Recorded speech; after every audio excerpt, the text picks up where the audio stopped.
ഞായറാഴ്ച ആയതുകൊണ്ട് തന്നെ ഇഷാമിൻ്റെ വീട്ടിലേക്ക് വെറുതെ ഒന്ന് പോയേക്കാന്ന് വിചാരിച്ചു. അവിടെ ചെന്ന് ഇഷാമിനെ കണ്ട് കമ്പനി കാര്യങ്ങളും കൊച്ചു വർത്താനൊക്കെ ഇങ്ങനെ പറഞ്ഞുകൊണ്ടിരിക്കുന്നതിനിടയ്ക്ക് അലിയെ എന്ന് പറഞ്ഞൊരു വിളി ഇഷാമിൻ്റെ ഇക്കാപ്പുള്ളിയായിരുന്നു. പുള്ളിക്കാരൻ ഞങ്ങളുടെ ചർച്ചയിലേക്ക് ജോയിൻ ചെയ്തു. ആൾക്ക് ഫർണിച്ചറിൻ്റെ ബിസിനസ്സാണ്.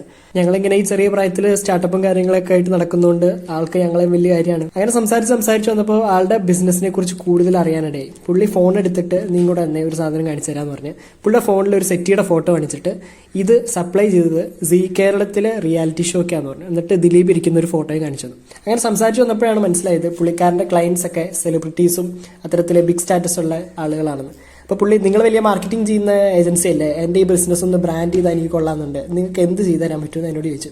പേരിടൽ ചടങ്ങിൽ തന്നെ അങ്ങോട്ട് തുടങ്ങിയേക്കാമെന്ന് വിചാരിച്ചു. അങ്ങനെ ഞങ്ങൾ ഈ കാണുന്ന പേരുകളൊക്കെ പുള്ളിക്ക് സജസ്റ്റ് ചെയ്തെങ്കിലും പുള്ളി ഓൾറെഡി മനസ്സിലൊരു പേര് കണ്ടുവച്ചിട്ടുണ്ടായിരുന്നു. അങ്ങനെ ഞാൻ ഫോൺ എടുത്ത് ഇറക്കി നമ്മുടെ പ്രൊഫഷണൽ ഡിസൈനറായ സൈഫിനെ വിളിച്ച് ലോഗോ ഡിസൈൻ ചെയ്ത് തരാൻ പറഞ്ഞു.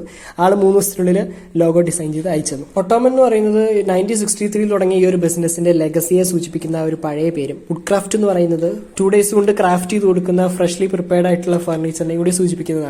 ഇതാണ് ലോഗോയുടെ ഒരു കോൺസെപ്റ്റ്. ഒട്ടോമന്റെ ആ ഒരു ഓയും പിന്നെ തടി മുറിച്ച് കഴിയുമ്പോൾ അതിന്റെ സെന്ററിൽ വരുന്ന ഒരു സെന്റർ പാർട്ട്. അങ്ങനെ ഞങ്ങൾ മാർക്കറ്റിംഗ് ചെയ്യുന്ന കോതമംഗലത്തെ 18 ബ്രാൻഡ്സിലേക്ക് പുതിയൊരു ബ്രാൻഡ് കൂടി സക്സസ്ഫുള്ളി ആഡ് ആയിരിക്കുകയാണ്.